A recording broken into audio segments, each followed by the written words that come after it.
자, 43페이지 축적 변경 봅니다. 축적 변경. 이 축적 변경 같은 경우는 뭐 출제가 상당히 많이 되고 있죠. 축적 변경. 뭐 해마다 한 문항 정도가 시험에 출제된다라고 보시면 좋을 것 같아요. 자, 이제 보시면 말 그대로 축척을 무엇한다? 변경한다라고 하는 거죠. 그러면 축척을 변경하게 되면 뭐가 좋아지냐면은 정밀도가 좋아져요. 정밀도가 좋아지더라 이겁니다. 그럼 축척 변경은 정밀도가 좋아지는데 이 정밀도가 좋아지려면 결과적으로는 작은 축척에서 큰 축척으로 바꿔야 된다 이겁니다. 예를 들어서 작은 축척은 1200분의 1로 가정을 하게 되면 이거보다 큰 축척은 얼마가 된다? 600분의 1이 되는 거죠. 이렇게 하는 것이 바로 뭐냐면 축적 변경이에요. 근데 도면은 우리가 지적도라는 것이 있고 임야도라는 것이 있는데 이 축적 변경은 지적도 시행 지역에서만 이루어지는 겁니다. 즉 지적도에 등록되어 있는 경계점의 정밀도를 무엇하기 위해서 높이기 위해서 작은 축척을 큰 축척으로 바꾸어 등록하는 것을 우리는 무엇이라 한다? 이것을 축적 변경이다 라고 얘기를 하죠. 그러면 여기서 축적 변경의 대상에는 어떠한 경우에 우리가 축적 변경을 해야 되느냐. 첫 번째는 뭐냐면 잦은 토지의 이동이 있었다라는 거예요. 잦은 토지의 이동이 있었다 이겁니다. 잦은 토지 이동으로 필지가 예를 들어서 이러한 필지가 있었는데 이것이 분할돼서 필지의 규모가 상당히 작아졌어요. 필지의 규모가 작아지다 보니까 기존의 축척을 가지고서는 이것을 정밀하게 나타낼 수 없을 때. 두 번째, 동일한 지번부여지역 안에 서로 다른 둘 이상의 뭐가 존재할 때 서로 다른 축척이 존재할 때. 그다음 세 번째로는 지적공부관리상 필요한 경우 이 세 가지가 축적 변경의 무엇이다? 대상이더라 이렇게 보면 돼요. 읽어보시면 되고요. 만약에 이 세 가지가 축적 변경 대상이니까 시험에 다음 중 축적 변경 대상에 해당하지 않는 것을 이렇게 물어보게 되면 뭐 등록 전환 쪽에서 하나 뭐 대상이 하나 등장한다라든지 뭐 그런 것들 생각하시면 되겠고요. 자, 이러한 축적 변경은 기본적으로 토지 소유자의 신청에 의해서도 가능하고요. 그 다음에 지적소관청이 지적소관청의 직권에 의해서도 가능합니다. 신청도 가능하고 무엇도 가능하다? 직권도 가능해요. 그럼 신청은 토지 소유자가 누구한테 신청을 하냐면 지적소관청에게 신청을 하게 되죠. 이럴 때는 자, 축적 변경은 어느 한 필지 이렇게 이루어지는 것이 아니라 어떤 동 단위로 이루어지는 거예요. 지역 단위로 이루어지는 것이 일반적이기 때문에 일단 동의 요건이 필요해요. 토지 소유자의 3분의 2 이상의 무엇을 얻어야 된다? 동의가 들어가요. 동의서를 제출을 해야 돼요. 그러니까 지적에서 동의하게 되면 얼마? 3분의 2 요거 딱 기억을 하시면 되겠고요. 이때 소관청이 직권을 할 때 소관청이 축척을 변경하고자 할 때는요. 요게 들어와야 돼요. 시도지사의 무엇을 얻어야 된다? 시도지사의 승인을 얻어야 된다 이겁니다. 시도지사의 승인을 얻어야 돼요. 근데 그러면 시도 승인을 얻기 전에 먼저 동의가 필요합니다. 토지 소유자의 3분의 2 이상의 동의가 필요하고요. 축적변경위원회의 의결이 필요합니다. 여기서 의결은 축적변경위원회의 의결이 필요하다는 거예요. 그래서 소관청이 시도지사에게 승인 신청할 때는요. 동의서가 들어와야 돼요. 의결서가 들어와야 돼요. 그리고 축적 변경 사유를 기재한 신청서 들어가야 될 것이고, 그다음에 지번 등 명세. 지번 등 명세라고 하는 것을 요 사유, 지번 등 명세, 동의서, 의결서 이것을 누구한테 제출하냐면 시도지사에게 제출을 해야 됩니다. 우리 교재에 보면 이런 내용들이 좀 빠져 있는 것 같은데 한번 볼까요? 있나? 교재에 좀 빠져 있는데 그냥 한 번씩 보시고요. 46페이지를 보시면은 추적 변경에 대한 절차 있죠? 뭐 그 부분도 쭉 보셔도 상관은 없을 것 같고요. 일반적으로 이렇게 제출 서류 되게 중요하니까 기억하시고, 통상적으로 축척을 변경하고자 할 때는 이렇게 시도지사의 승인을 얻어서 축척을 변경합니다. 근데 예외적으로 시도지사의 승인을 얻지 않는 것도 있더라 이겁니다. 그럼 어떤 경우에 예외적으로 승인을 얻지 않는 경우는 이런 경우죠. 합병하고자 축척을 변경하는 경우, 합병하고자 축척을 변경하는 경우에는 예외적으로 시도지사의 승인을 얻지 않고요. 두 번째로 도시개발 사업. 이 도시개발 사업에 포함되어 있지만 당해 사업에서 무엇된 경우에 제외된 경우다 이겁니다. 그래서 교재 보시면 나와 있죠. B에 나와 있죠. 도시개발 사업 등의 시행 지역에 있는 토지로서 그 사업 시행에서 무엇된 거? 제외된 토지는 별도의 시도지사의 승인을 얻지 않고 축척을 변경하는데, 이렇게 시도지사의 승인을 얻지 아니하고 축척을 변경하는 경우는 토지의 표시사항 중에 면적만, 이 면적만 어떻게 하냐면 면적만 새로이 정합니다. 면적만 어떻게? 면적만 새로이 정하더라 이겁니다. 이렇게 체크해서 보시면 되겠고요. 자, 그 다음에 이제 큰 절차를 이제 축적 변경에서는 크게 두 가지 절차가 나옵니다. 하나는 전체적인 절차가 나오고요. 그 다음에 또 하나는 바로 뭐냐면은 청산에 대한 절차가 등장을 하죠. 자, 승인이 떨어지면 지체 없이 무엇을 하냐면은 시행 공고를 하도록 되어 있어요. 지체 없이 무엇을 한다? 시행 공고를 한다. 어디에다가? 시군구 게시판. 시군구 게시판이라든지 유일하게 또 리동의 게시판. 축적 변경 시행 지역 리동의 게시판에다가 시행 공고를 하는데 며칠 이상? 20일 이상이죠. 20일 이상 시행 공고를 하도록 되어 있다. 20일 이상. 그러면 이제 교재 보시면 시행 공고 나와 있죠. 20일 이상 하는데 좀 더 보셔야 될 것은 이제 교재 지금 요약집이다 보니까 자세하게 설명을 지금 빼놓는데, 어떠한 내용들을 공고할 것이냐, 어떠한 내용들을 공고할 것이냐, 축적 변경을 하게 되는 목적이라든지 지역이라든지 기간, 그 다음에 토지 소유자들의 협조할 사항들, 그 다음에 청산 방법. 그 청산이라고 하는 것은 면적에 무엇이 있을 때, 증감이 있을 때 하는 것이 바로 뭐냐면은 청산이란 말이에요. 이해하셨나요? 그 다음에 세부 계획사항들, 축적 변경에 대한 세부 계획사항들, 이러한 것들을 20일 이상 공고하도록 되어 있다 이겁니다. 교재 43페이지 아래쪽에 보시면 나와 있고, 다음 페이지를 보시면은 이렇게 공고를 하게 되면 공고일로부터 30일 이내, 요 30일 되게 중요하겠죠. 무엇을 설치해라? 30일 이내에 경계점 표지를 설치하도록 되어 있어요. 왜 경계점 표지를 설치를 해야 되느냐? 축적 변경을 하게 되면 토지의 표시사항을 다시 정하거든요. 그래서 경계점 표지를 설치를 합니다. 며칠 이내? 30일 이내. 어디에다 설치를 해요? 현재 점유하고 있는 경계에다가 뭐를 설치해라? 토지 소유자라든지 토지 소유자들이 현재 점유하고 있는, 즉 시행공고 현재 그 점유하고 있는 경계에다 뭐를 설치해라?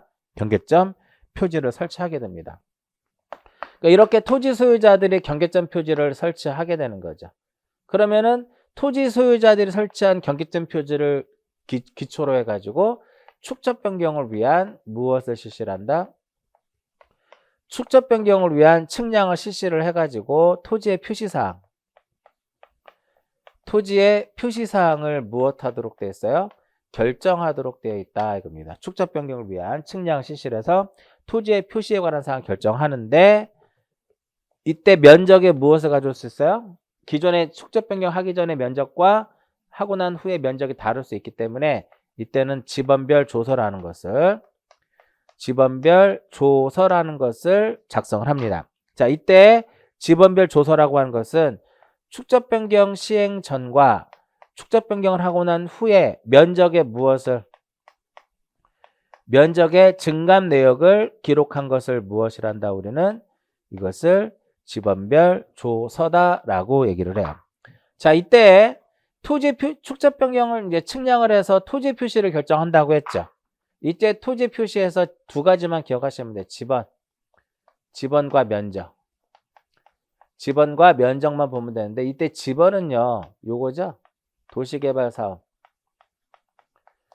이 도시개발 사업 시행적의 지번부여 방식을 무엇하냐면 도시개발 사업 시행에 따른 지번부여 방식을 준용하도록 되어 있어요. 즉 어떻게 종전의 지번 중 본번만을 가지고 지번을 부여하도록 되어 있고 면적의 경우에는요. 축적 변경 시행하기 전하고 후의 면적을 비교를 해서 이것이 허용 범위를 틀렸을 때 허용 범위를 계산을 해서 허용 범위 이내일 때는 무슨 면적으로 간다? 전면적을 축적 변경 면적으로 하는 것이고 만약에 이것이 허용 범위를 무엇했다? 허용 범위를 초과했을 때는 무슨 면적으로 가요? 후면적으로 간다 이겁니다. 허용 범위 이내일 때는 무슨 면적? 전면적. 초과할 때는 무슨 면적? 후면적 이렇게 돼요. 이때 이제 지번별 조서를 작성을 하고요. 면적의 증감이 있을 경우에는 무엇을 실시를 하냐면은 청산이라고 하는 것을 실시를 하도록 되어 있다. 청산을 무엇한다? 실시를 하더라 이겁니다. 면적에 무엇이 있을 때? 증감이 있을 때 청산을 실시하는데 예외적으로 청산을 하지 않을 수도 있어요. 그게 어떤 경우냐면은 증감 면적이 허용 범위 이내일 때.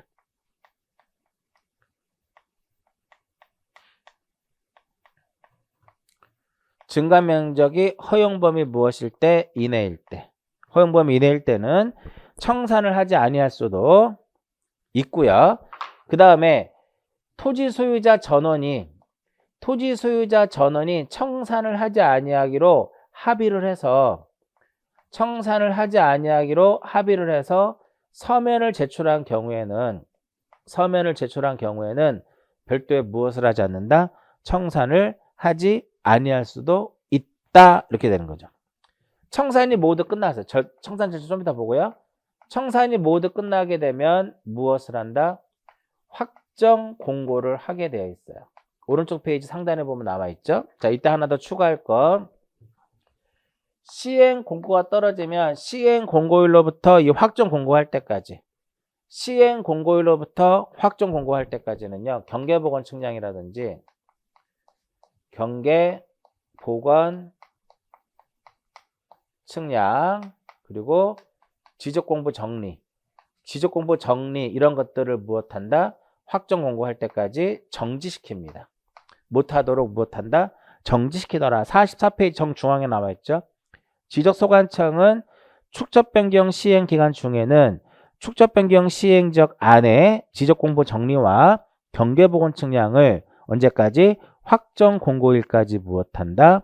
정지해야 된다 이겁니다. 다만 축적변경위원회 의결이 있을 경우에는 가능하고요. 자, 이때 오른쪽 페이지 다시 보세요. 확정 공고를 하게 되면 이때 무엇이 있는 것으로 본다? 토지에 이동이 있는 것으로 봐요. 자, 지난번 시험에 어떤 게 나왔냐면 언제 확정 공고하느냐? 청산금의 확정 공고는 청산금의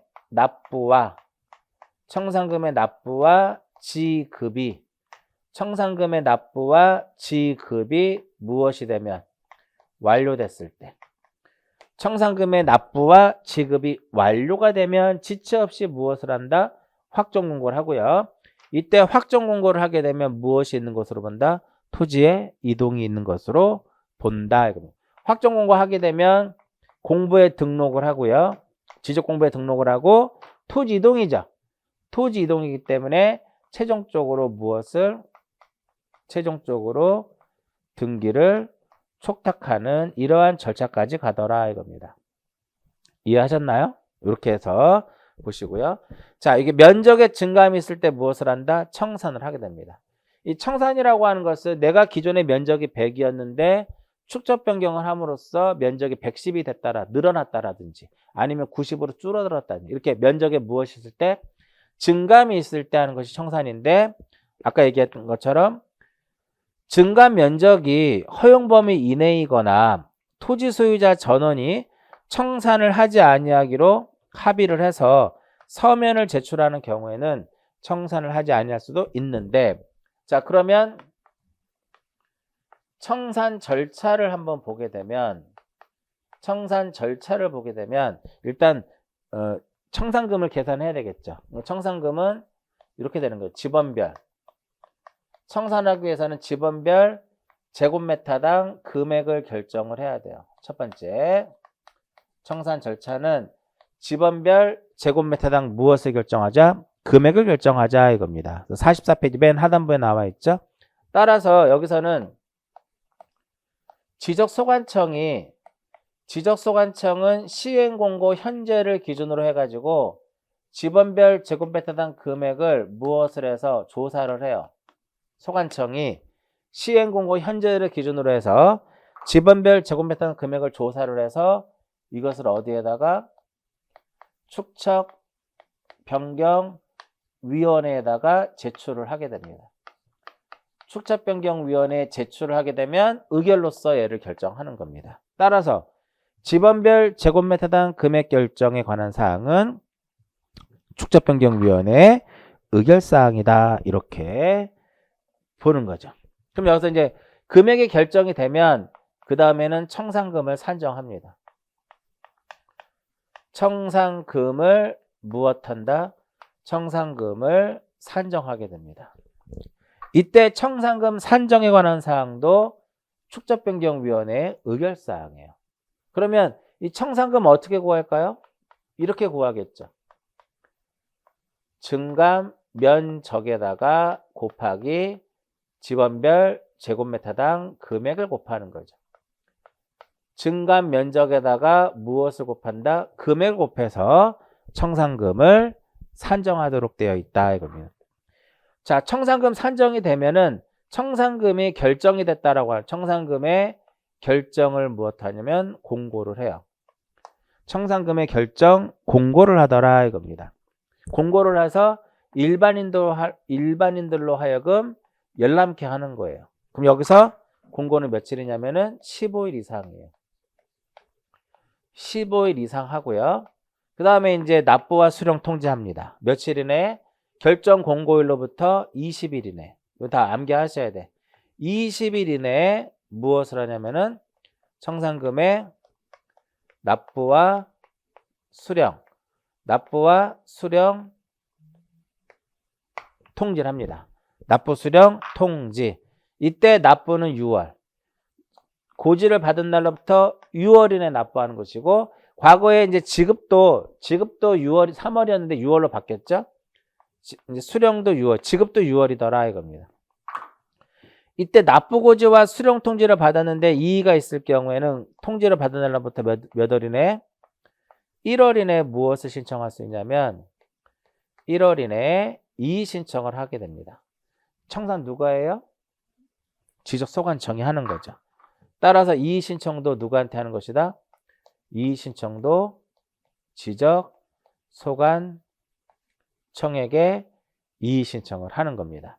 그러니까 소관청에 이의 신청을 하게 되면 소관청은 몇 월 이내? 1월 이내.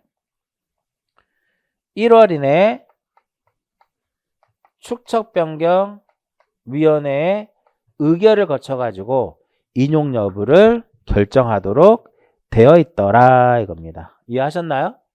됐죠? 이게 끝이에요. 이게. 그리고 만약에 청산했는데 책에도 써있듯이 청산이 완료됐는데 차액이 발생했더라 이겁니다. 차액이 발생했을 때는 초과했을 때는 수입으로 들어가요. 초과했을 때는 수입으로 들어가고 이것이 만약에 무엇하면 부족했을 경우에는 부담하도록 되어 있다 이겁니다. 초과했을 때는 수입, 부족했을 때는 무엇? 부담. 초과할 때는 수입, 부족할 때는 부담. 이렇게 되는 거죠. 자, 여기서 정리하게 되면 축적 변경에서 제가 이제 기본 이론이라든지 개념 완성에서 설명했듯이 2, 3, 1, 5, 2 중요한 게 2, 3, 1, 5, 2, 6, 6, 하나 2, 3, 1, 5, 2, 6, 6, 하나 그러니까 암기하셔야 돼요. 20일, 30일, 15일, 20일, 6월, 6월, 1월 어떻게 외운다? 2, 3, 1, 5, 2, 6, 6, 하나 여기서 2는 20일이죠.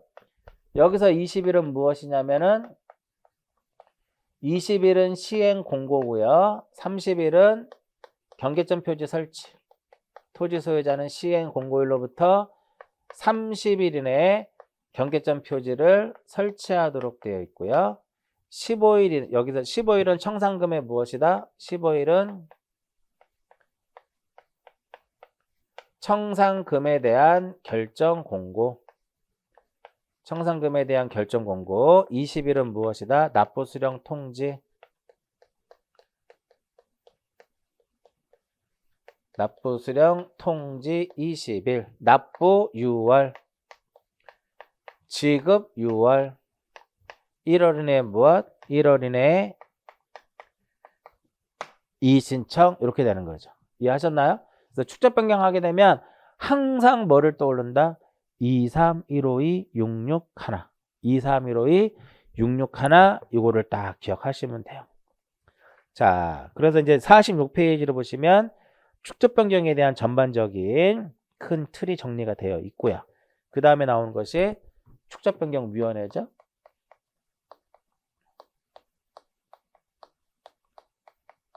지적은 공부한 만큼 점수가 나오는 단원이에요. 공부한 만큼 점수가 나옵니다. 그래서 지적에서 점수가 안 나오시는 분들은 공부 안 한 거예요. 공부한 만큼 나오게끔 되어 있고 암기가 굉장히 어려운 것보다는 단순한 암기들이 많기 때문에 충분히 시간을 조금만 투자를 하게 되면 12문제를 다 맞을 수 있다는 거죠. 지적 너무 어려워요 하시는 분들은 다른 과목도 더 어려울 수밖에 없는 거예요.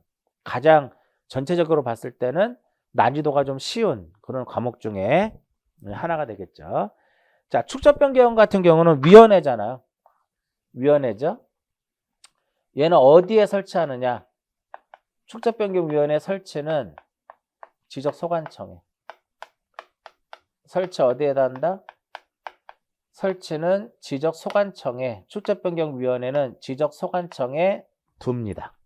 두는데 축적 변경과 관련된 심의 의결하기 위해서 지적 소관청에 둔다예요. 어떻게 몇 명이에요? 5명 이상. 5명 이상 10명 이내. 5명 이상 10명 이내의 위원으로 구성을 합니다. 5명 이상 10명 이내. 이렇게 외우시면 돼요. 5명 이상 10명 이내의 위원으로 구성하는데 이걸 또 자릅니다. 2분의 1이죠. 2분의 1 이상이 무엇이 되냐면 토지 소유자이어야 돼요. 2분의 1 이상이 토지 소유자이어야 한다 이겁니다.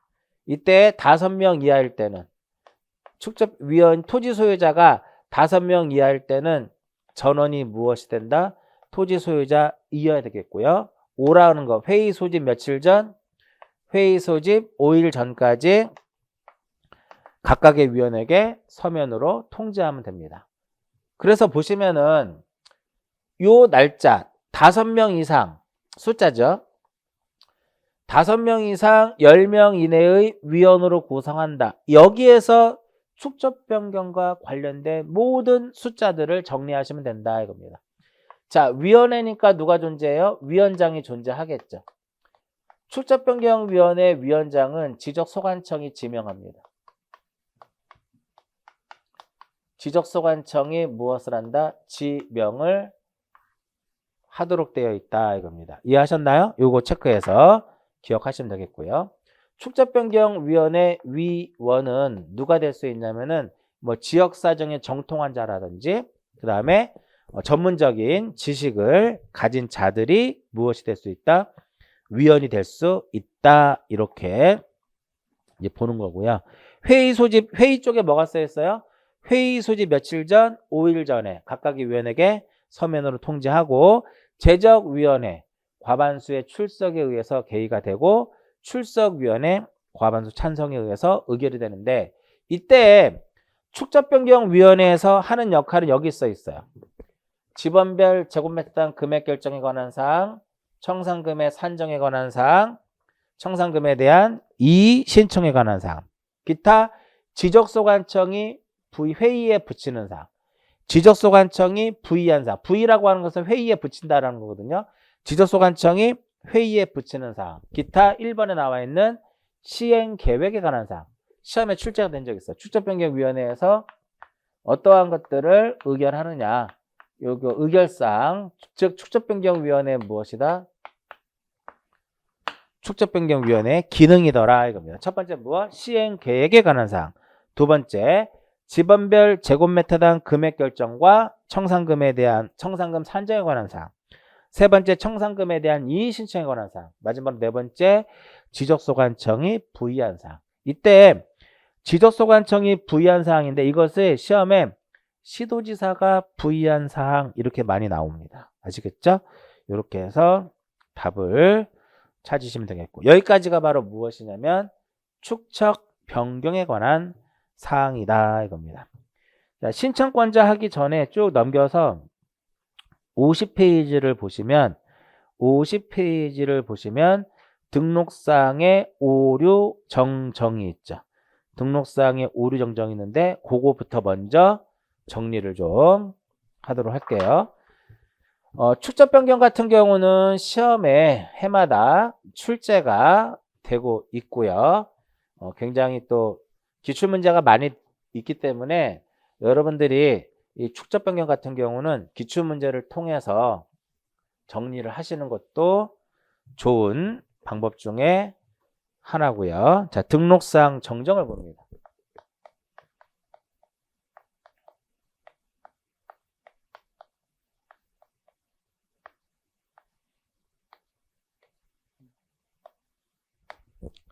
자, 50페이지를 보시면 등록사항 정정이 나오죠. 자, 등록사항 정정이라고 하는 것은 등록사항을 정정하겠다라는 거예요. 등록사항에 무엇이 있으니까? 등록사항에 오류가 있으니까 이것을 어떻게 하겠다? 바로잡겠다 이거예요. 그럼 여기서 등록사항을 정정을 하는데 등록사항 정정은 토지 소유자의 무엇에 의해서도 토지 소유자가 신청할 수도 있고요. 아니면은 지적소관청이 어떻게 할 수 있다? 지적소관청이 직권으로 할 수 있더라 이겁니다. 그래서 공간정보의 구축 및 관리 등에 관한 법률에서는 지적소관청이 직권으로 할 수 있는 그 정정 사유 9개를 규정하고 있습니다. 9개를 규정하고 있는데 직권 정정 사유는 6개와 3개로 나눠진다고 말씀을 드렸어요. 6개와 3개로 나눠지는데 6개, 9개 사유 중에 6개는 대부분 어떤 말이 나와요? 잘못, 다르게라는 말이 나옵니다. 잘못과 다르게라는 말이 나오는데 결국은 소관청이 잘못했기 때문에 소관청이 어떤 다르게 정리를 했기 때문에 자기가 잘못했기 때문에 직권으로 정정할 수밖에 없는 거죠. 그래서 보시면 1번에 A에 뭐라고 써있어요? A에 토지 이동 정리 결의서와 다르게 정리된 경우. 두 번째 B가 되게 중요하죠. B 되게 중요합니다. 면적의 증감 없이, 이게 가장 핵심이에요. B, 면적의 증감 없이. 면적의 증감이 없어야 됩니다. 만약에 시험에 면적의 증감이 있다 그러면 직권으로 정정할 수 없는 거예요. 그 다음에 D에 뭐라고 써 있어요? 잘못 작성했죠. 지적공부 작성을 잘못했다. 제작성을 잘못했다. 지적 측량 성과와 다르게 정리했다. 그죠? 그 다음에 왜 H가 되지? EFG, G죠, G 뭐라고 써 있어요? 등록사항을 잘못 입력했다. I 면적 환산을 무엇했다? 면적 환산을 잘못했다라고 써 있죠. 이렇게 하나, 둘, 셋, 넷, 다섯, 여섯 개는 대부분 지문상에 어떠한 내용이 들어간다? 잘못, 다르게 이런 말들이 주로 들어가게 되어 있어요. 이해하셨나요? 자, 그러면 참고적으로 면적 환산은 1975년도에 했거든요. 과거에는 면적이 무엇으로? 평으로 등록되어 있다가 75년도부터는 미터법으로 개정이 됩니다. 제곱미터 단위로 등록을 하게 되죠. 그러면 면적에서 설명해드렸듯이 이 평을 제곱미터로 고치려면 121분의 얼마를 하면 돼요? 121분의 400을 하면 되겠죠. 이렇게 가는 거예요. 이런 식으로. 자, 그러면 이제 세 개의 경우에는 첫 번째 이제 C를 봅니다. 이게 어떤 거냐면은 도면이 이제 두 개의 도면이 있는데 필지가 이렇게 두 도각에 걸친 겁니다. 그럼 이 경계가 부합이 돼야 되거든요. 근데 경계가 부합이 되지 않은, 일치하지 않은 경우에. 근데 공보상의 면적과 실제 면적은 같습니다. 그를 직권으로 경계를 부합을 한다라는 그런 의미가 되겠고요. 그 다음에 H는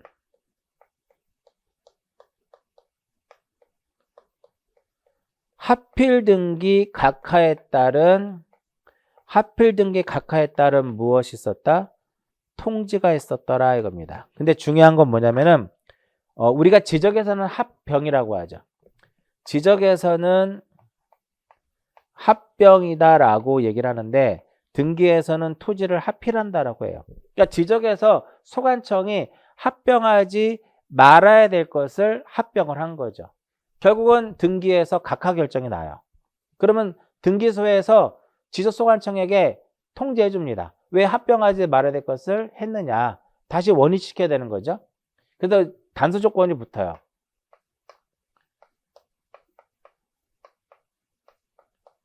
지적소관청이 잘못 합병한 경우로 한정한다. 이게 붙어요. 그래서 시험에 여기에 지적소관청이라고 표현이 되는데 등기관이 이렇게 나오는 경우 있으니까 체크해서 보시고요. 그 다음에 또 하나가 F 지적측량 접보심사.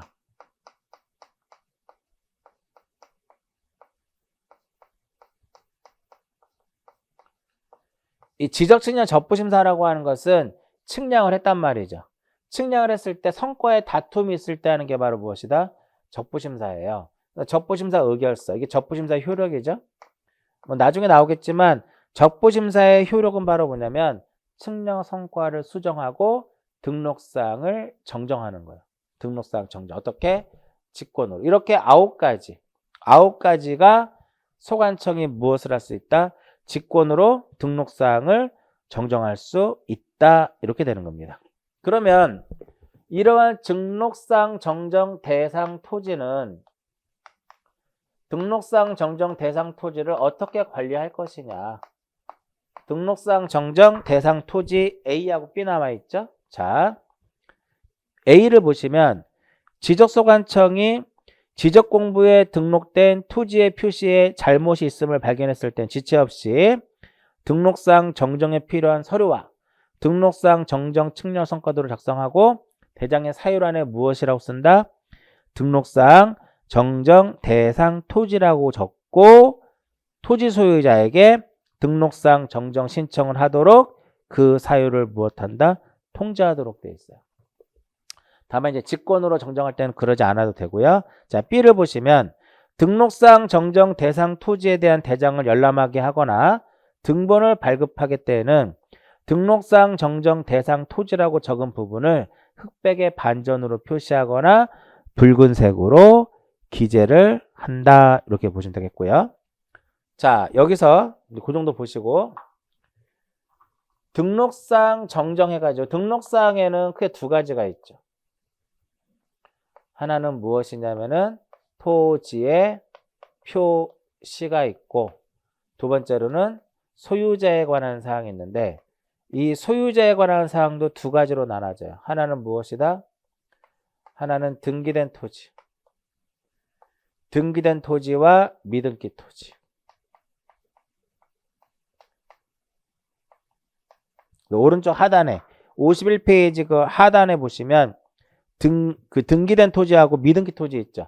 등기된 토지의 경우에는요. 무엇을 가지고 소유자를 정정하냐면은 등등등등에 의해서 하는 거예요.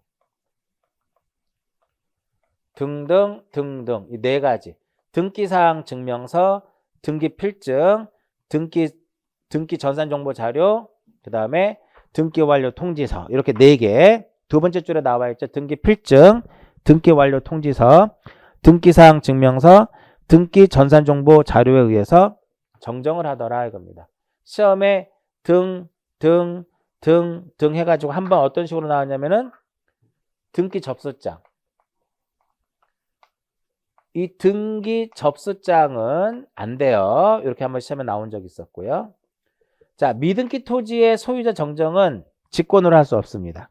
얘는 미등기 토지의 소유자 정정은 직권으로는 안 되고 신청에 의해서만 가능한데 이때 무엇을 제출해야 되냐면은 가족관계 등록상 증명서. 이때는 가족관계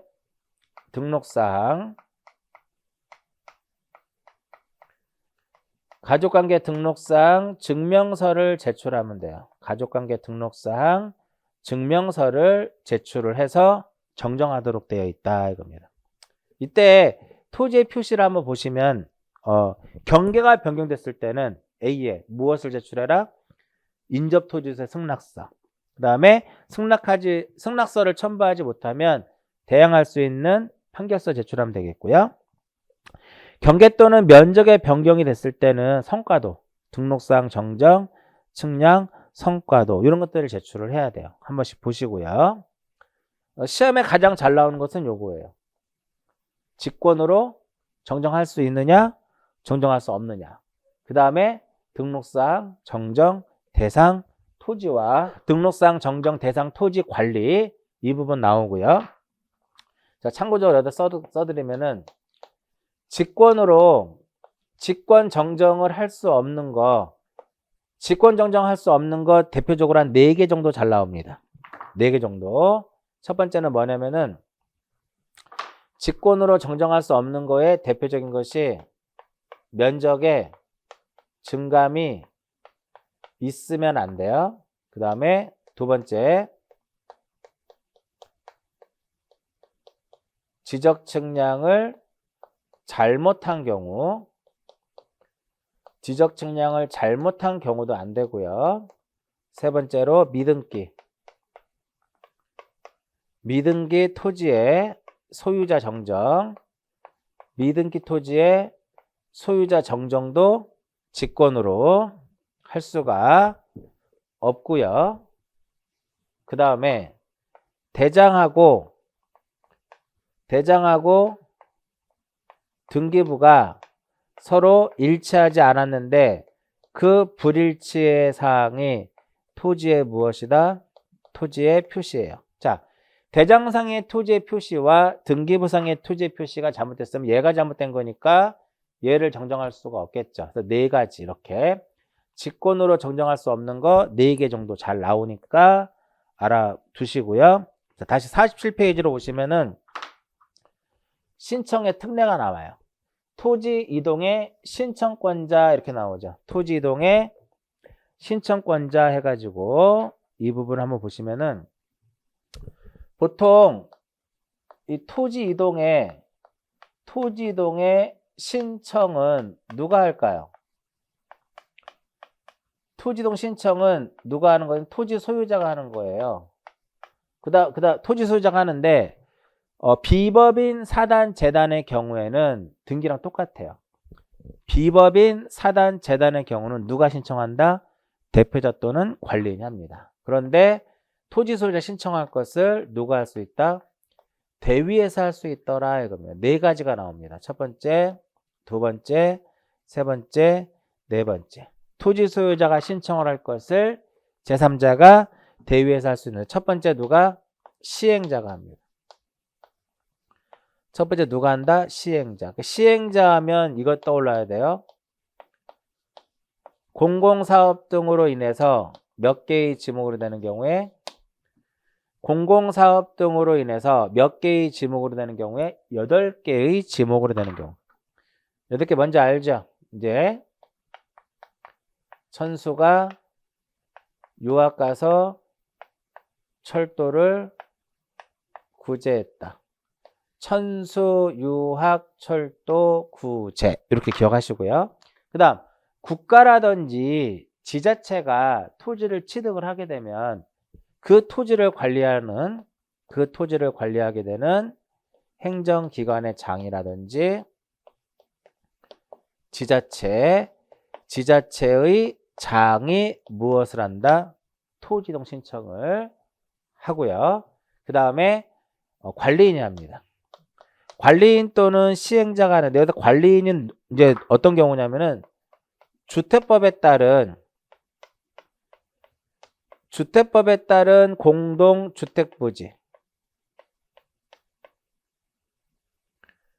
주택법에 따른 공동주택부지의 경우에는 집합건물의 소유 및 관리 등에 관한 법률에 따른 누가 한다? 관리인 또는 시행자가 할 수 있어요. 이때 만약에 관리인이 없을 경우에는 공유자들이 선임한 대표자가 하도록 되어 있어요. 공유자들이 무엇한 선임한 대표자. 공유자들이 선임한 대표자가 할 수 있고요. 그 다음에 마지막으로 민법 제404조에 의한 누가 할 수 있다? 404조에 의한 채권자가 할 수 있더라 이겁니다. 이 4개. 4개가 신청의 대위죠. 신청의 대위. 점유자는 안 돼요. 오른쪽에 나와 있듯이 누구는 안 된다? 점유자는 안 됩니다. 여기서 말하는 점유자는 누구를 의미한다? 전세권자, 지상권자, 임차권자 이렇게 보시면 돼요. 잘 기억하시고요. 자, 다음 페이지로 보시면 사업시행자의 토지이동 신청의 특례. 여기서는 그 다음에 나오는 것이 토지이동의 특례 규정이 있는데 이것은 어떤 거냐면은 도시개발 사업이에요. 도시개발 사업. 몇 개 정리를 하게 되면 이 도시개발 사업에서는 토지이동 신청은 누구만이 할 수 있다? 그렇죠. 도시개발 사업의 경우에는 토지이동 신청을 오로지 누구만이? 사업의 시행자만이 할 수 있습니다. 다른 사람 절대 안 돼요. 사업의 시행자만이 할 수 있고요. 도시개발 사업을 착수하고 착수 변경 완료 신고도 오로지 누구만이 할 수 있다? 시행자가 한다 이겁니다. 모두 다 누구한테 신청하는 거예요? 신고하고 신청은 누구한테? 지적 소관청에 하도록 되어 있고요. 이때 착수 변경 완료 신고는 날짜가 있습니다. 15일은 해야 돼요. 15일 이내에 신청하도록 되어 있고 도시개발 사업의 경우에 토지의 이동 시기는 언제가 되는 거냐면 공사가 준공됐을 때.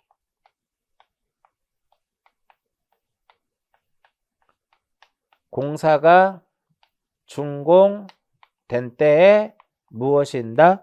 토지의 이동이 있는 것으로 보고요. 이때 시행자가 하는데 만약에 주택법에 따른 주택 건설 사업의 경우에도 시행자가 신청하는데 만약에 파산이 됐어요. 파산이 되면 토지이동 신청을 할 수 없겠죠. 그럴 때는 누가 한다? 시공을 보증한 자. 시공을 보증한 자라든지 누가 해요? 입주 예정자. 시공을 보증한 자라든지 입주 예정자가 토지이동 신청을 하도록 되어 있다 이겁니다. 그 다음에 만약에 도시개발 사업에서 환지를 수반하는 경우에는요. 사업의 완료 신고. 사업의 완료 신고로 토지이동을 무엇한다? 토지이동 신청을 가름하더라. 여기까지만 딱 기억하시면 돼요. 자, 이렇게 교재 보시면 도시개발사업, 농어촌 정비사업, 그 밖에 관계법령에 의한 토지개발사업 등으로 인하여 토지의 이동이 있을 때는 누가? 시행자가. 대상 토지를 읽어보시고요. 신청자, 사업 시행자가 하는데 주택법의 규정에 의한 주택건설사업의 시행자가 파산이 됐다.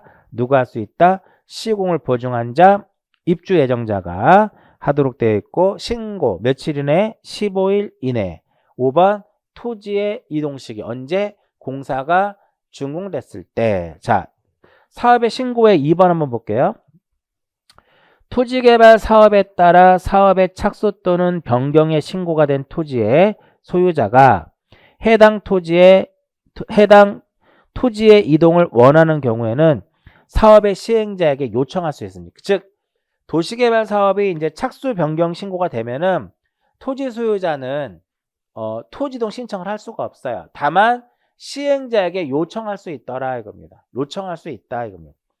그 요청을 받은 시행자는 해당 사업에 지장이 없다라고 판단이 되면 소관청에게 토지이동 신청을 한다 이렇게 되는 거죠. 자, 여기까지가 이제 축적 변경 3가지 한 거죠. 이번 시간에는 축적 변경, 등록사항 정정, 신청의 어떤 특례 규정 3가지를 정리한 거고요. 토지동의 이제 마지막 부분이 바로 뭐냐면 지적 공부, 정리와 통지와 등기, 촉탁에 대한 내용이에요. 잠깐 쉬었다가 정리하도록 할게요.